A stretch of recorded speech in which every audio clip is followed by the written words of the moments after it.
எனக்கு சொல்கிறதுக்கான அந்த வயசு இல்லை தான். நான் இருந்தாலும் சொல்கிறேன். இந்த ஊருக்கு தனியாக ரவுடிலாம் தேவையில்லை, போலீஸை ரவுடி ஆக்கி விட்டுறலாம். இங்கெல்லாம் ரவுடி மேலே 2 சட்டை பட்டனை கட்டி விட்டுக்கிட்டு அப்படி தான் இருக்கானுங்க. அவர் சொன்னார் அது இதானோ வண்டியை கவுத்து போட்டு வச்சுருக்காங்கன்னு.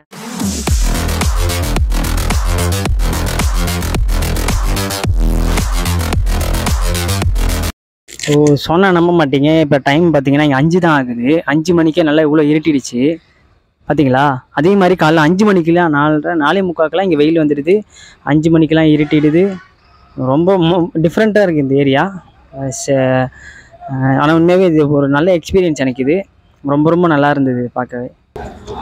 இங்கே மாத்திரம் இல்லை, ஒடிசாலையும் அப்படி தான் இருந்தது, இந்த இடத்துலையும் அப்படி தான் இருக்குது. இது போக போக இன்னுமே மேலே போனால் இன்னுமே சீக்கிரமாக விடிஞ்சிடும் அப்படின்ற மாதிரி சொன்னாங்க. மேலே மீன்ஸ் மேகாலயா, சிலிகுரி அந்த மாதிரி ஏரியாவில் அப்படி இருக்குன்றாங்க.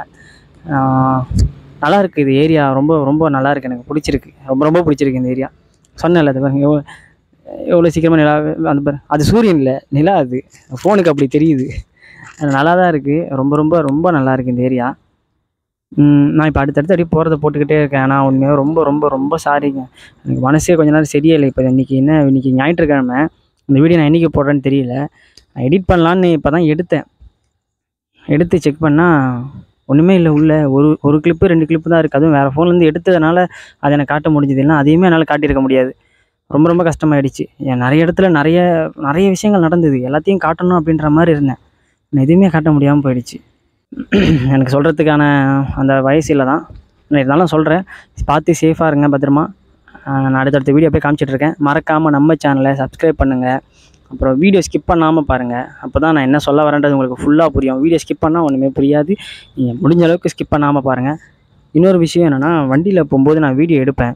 அந்த வீடியோ ஆடிக்கிட்டே இருக்கு இல்லையா, அது என்ன ரீசன்னா, நம்ம வண்டியோட கேபின் ஆடும். அதனால தான் வீடியோ ஆடிக்கிட்டே இருக்குது. கேபின் ஆடு மீன்ஸ் நம்மளது ஒரு மாதிரி கீழே சஸ்பென்ஷன் ரொம்ப ஃப்ரீயாக இருக்கும். அதனால் வண்டி ஆடிக்கிட்டே இருக்கும். இதுக்கப்புறம் வேறு எதாவது ட்ரை பண்ண பார்க்குறேன், வீடியோ ஆடாத மாதிரி. ஓகே, மறக்காமல் சேனலை சப்ஸ்கிரைப் பண்ணுங்கள். ஓகே, வீடியோ ஸ்கிப் பண்ணாமல் பாருங்கள். நம்மளுக்கு சமையல் ஆகிட்டுருக்கு. நம்ம ராக்கி பாயில் இருக்கிற மெட்டில் பார்க்குறீங்களா எவ்வளோன்னு? பாயில் இருக்கிற லாஸ்ட் லோடு இதுதான். இது ஒரே ஒரு கம்ப்ரஸர். ஆனால் இது இறக்கிறதுக்குள்ளே என்ன இருக்கிற பல பிரச்சனைகள். ஐயோ ரொம்ப கொடுமைங்க. இங்கே ஏதோ இத்தனை நாள் துர்கா பூஜா, இப்போ என்னென்னா ஒரு முஸ்லீமோட பண்டிகை. அதனால் இங்கே லோடு இறக்க விட மாட்டேன், அலோவ் பண்ணலன்னா ஒரு மாதிரி வெயிட் பண்ணி அனுப்புகிறாங்க. இது எப்போ இறங்க போகுது என்னன்றது எனக்குமே தெரியல. சரி, பார்க்கலாம் கூடிய சீக்கிரத்தில். இந்த பார்க்கிங்கோட ஃபுல் வியூ நான் காட்டுறேன் பாருங்கள். இது ஒன்றும் இல்லை, ஆனால் 4-5 நாளாக துவைக்காமல் இருந்த துணிகளா பாதி மடித்து உள்ளே வச்சுருக்கோம். அதனால் உங்களுக்கு அப்படி இருக்கும் பாருங்க. இன்னும் நிறைய வண்டிங்க இருக்குங்க இங்கே. அந்த பக்கம் மெயின் ரோடெலாம் பார்த்தீங்கன்னா இன்னுமே நிறைய இருக்கும்.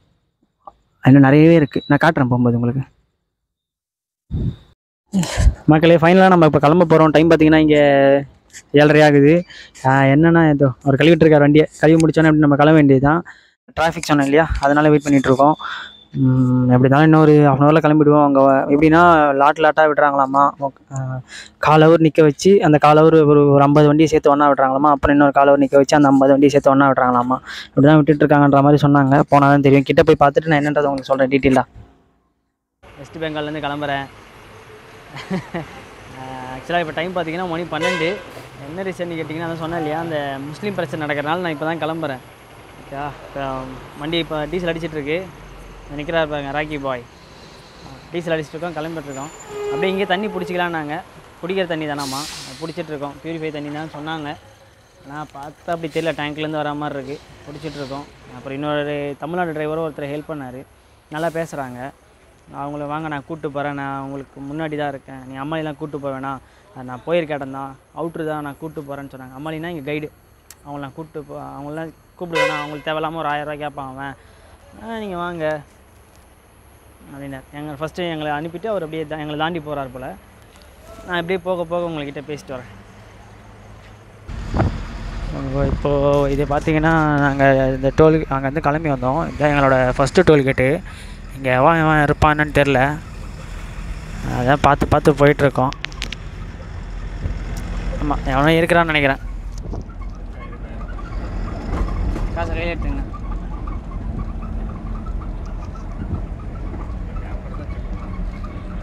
அது ரைட்டில் அப்படியே கொடுத்துருங்க. நிறுத்தி கொடுத்துருங்க.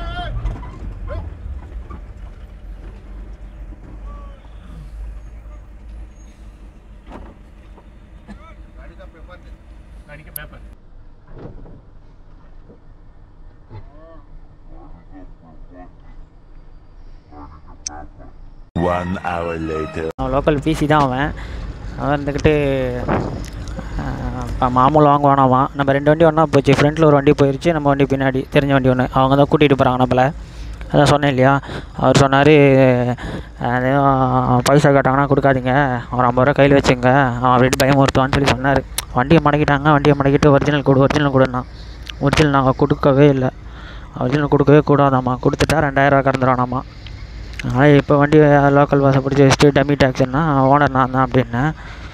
டம்மி டேக்ஸ்லாம் இது கிடையாது அப்படின்லாம் சொல்லி பேசியாச்சு. அப்போ இப்போ நாங்கள் 100 ரூபா கொடுத்துட்டு ஓடியாந்துட்டோம். இன்னொரு தமிழ்நாடு வண்டி வந்தது, அந்த வண்டி மாட்டிக்கிச்சு. ஆனால் அந்த வண்டிக்கு நாங்கள் ஹெல்ப் பண்ணலான்னு போனால் அவன் சொல்லக்கூடாது, பேசக்கூடாதுன்னு சத்தம் போட்டு கத்தி அனுப்பிட்டான். வெஸ்ட் பெங்கால் என்ட்ரன்ஸ் ரொம்ப மோசமாக இருக்குது. போக எப்படி இருக்குமா என்னன்னு தெரியல. முன்னாடி போகிற வண்டிக்காரன் என்ன சொல்கிறான், அவன் அப்படி தான் சொல்லுவான். யூனிஃபார்ம் இல்லை, அதுக்கு ஒரு கேஸ் நாங்கள் போடுவோம், 15,000 ரூபா ஃபைனுக்கு போய் கோர்ட்டில் கட்டு அப்படின்னா. சரி ஸ்லிப்பில் எழுதுங்கன்னு சொல்லி சொன்னான். ஸ்லிப்பில் எழுதுங்கன்னு சொல்லி சொன்னோம். அப்புறம் எழுதுன மாதிரி எழுதுனான். அப்புறம் எழுதலை, அப்படியே பாவனை காட்டிகிட்டே இருந்தான். அப்புறம் பார்த்தோம்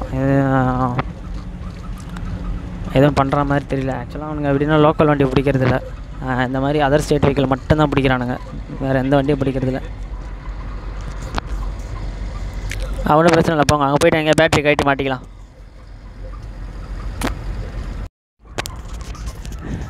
இதுக்கப்புறம் எதுவும் பிரச்சனை இல்லைன்ற மாதிரி தான் சொல்லியிருக்காப்புல. போக பார்த்துக்கிறேன் என்னன்றதை. இந்த பக்கம் வரவங்க கொஞ்சம் பார்த்து வந்துடுங்க. நீங்கள் யாரும் வரா மாதிரி இருந்தால் அவனுக்கு தாட்டு போட்டுன்னு கத்துறானுங்க. நம்ம ஊர் போலீஸ் மாதிரிலாம் இல்லை, இங்கெல்லாம் ரவுடி மேலே 2 சட்டை பட்டனை கட்டி விட்டுக்கிட்டு அப்படி தான் இருக்கானுங்க. என்னால் ஃபுல்லாக கேப்சர் பண்ண முடியல, ஏன்னா அவன் பக்கத்தில் டோர் பக்கத்தில் நம்ம டிரைவரான டோர் பக்கத்துலேயே வந்து நின்ட்டானுங்க. அதனால் ஃபுல்லாக கேப்சர் பண்ண முடியல. நான் அவங்ககிட்ட இந்த இன்ஃபர்மேஷன் மட்டும் சொல்கிறேன், அது எப்படின்னு பார்த்துக்காங்க நீங்கள் வரா மாதிரி இருந்தால். அவர் சொன்னார் அது இதானோ வண்டியை கவுத்து போட்டு வச்சுருக்காங்கண்ணே.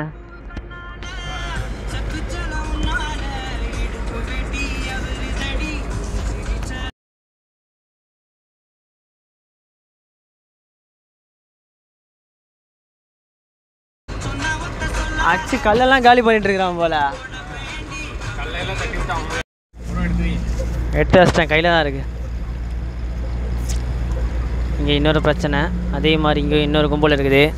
இது என்ன கேட்க போகுதுன்னு தெரில. இவனுங்க அவங்களோட நிறைய பேர் இருப்பானுங்களாமா. பொறுமையா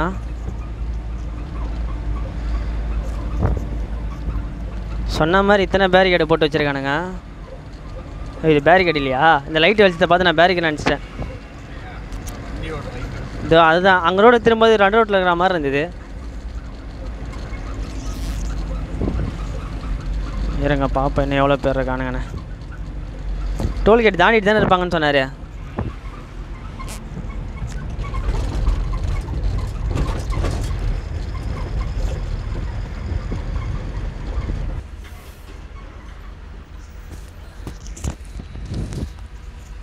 இந்த ஊருக்கு தனியாக ரவுடிலாம் தேவையில்லை, போலீஸை ரவுடி ஆக்கி விட்டுறலாம் இங்கெல்லாம்.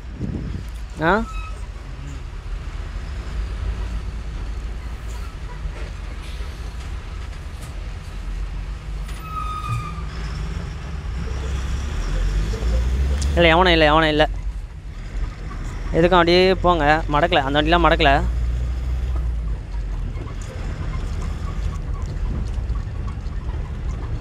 வைக்கிறானுங்க நான் மடக்கலை.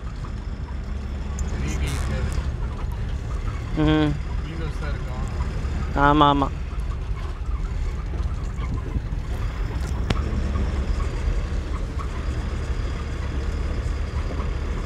The next day. ஸோ இப்போ பார்த்தீங்கன்னா இங்கே இந்த இடத்துல தான் சாப்பாடு ஆகிட்டுருக்கு. ரொம்ப கலீஜாக இருக்குது இடம், பார்த்தாலே தெரியுதா. ஏன்னா வேறு இடம் இல்லை எங்களுக்கு உள்ளே வச்சு செய்கிறதுக்கும். இந்த கொல்கட்டாவில் காட்டா பார்க்கிங்கிற ஒரு ஏரியாவில் இருக்கும். ஃபுல்லாக இந்த சைடு ஃபுல்லாக தமிழ் வண்டிங்க மட்டும்தான். ஆக்சுவலாக இந்த துர்கா பூஜை வந்தனால ஃபுல்லாக எல்லா வண்டி போட்டு நிற்க வச்சுருக்காங்க. இன்னும் நிறைய இருக்குது இதுக்கு பேக் சைடில், அதுக்கும் பேக் சைடெலாம் இருக்குது, ஃபுல்லாகவே இருக்குது, எல்லாம் வண்டிங்களாக தான் இருக்குது.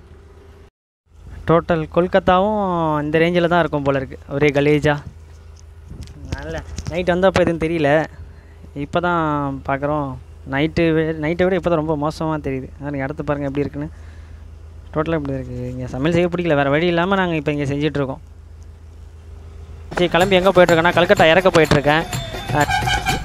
ஐயா, இந்த ஊர் கவர்மெண்ட் பஸ் போல அது. காலி பைப்புள்ள இந்த மூத்திர சந்தில் கூப்பிட்டு வந்து எனக்கு சாவடிக்குது. இதுலையா 6 அடித்து சாவடிக்கிறாங்க. 3 மணி நேரமாக நிற்கிற வண்டிங்களாம் இதெல்லாம். எல்லாம் வண்டி நிறுத்திட்டு டீ குடிச்சிட்ருக்கானுங்க, தூங்கிட்டு இருக்கானுங்க.